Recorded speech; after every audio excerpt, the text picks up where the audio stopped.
வாழ்க வையகம், வாழ்க வையகம், வாழ்க வளமுடன். குரு வாழ்க, குருவே துணை. வேதாத்ரி மகரிஷி அவர்களின் நாள் ஒரு நற்சிந்தனை.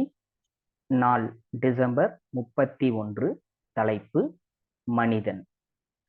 தெய்வமெனும் மெய்ப்பொருளே ஆற்றலாகி, ஆற்றலின் திணிவு நிலை வேறுபாடுகளால் விண், காற்று, நெருப்பு, நீர், நிலம் எனும் ஐம்பூதங்களாகி பேரியக்க மண்டலமெனும் பிரபஞ்சமாக விரிந்து, இவ்வைந்தும் பொருத்தமான அளவில் இணைந்து ஒரு சிற்றிருவம் தாங்கி, அவற்றின் ஒழுங்கான சுழலோட்டம் ஒன்றோடொன்று ஒத்து அமைந்து உணர்ச்சி நிலை பெறும்போது உயிராகி, அவ்வுயிரே தோல், நாக்கு, மூக்கு, கண், காது இவை மூலம் தொடர்பு கொள்ளும் பொருட்களுக்கேற்ப ஊறு, சுவை, மனம், ஒளி என்னும் பஞ்ச தன் மாத்திரைகளாகி தனது விரிவான பேரியக்க மண்டல அமைப்பை உணர்ந்து ரசித்து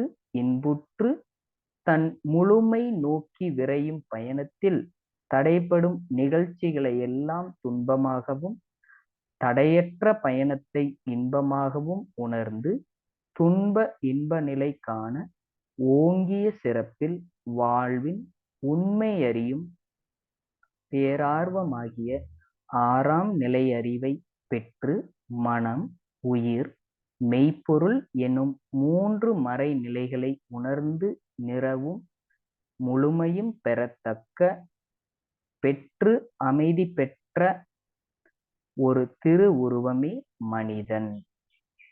அருட்தந்தை வாழ்க வளமுடன். அருட்காப்பு, அருட்பேராற்றல் இரவும் பகலும் எல்லா நேரங்களிலும் எல்லா இடங்களிலும் எல்லா தொழில்களிலும் உறுதுணையாகவும் பாதுகாப்பதாகவும் வழி நடத்துவதாகவும் அமையுமாக.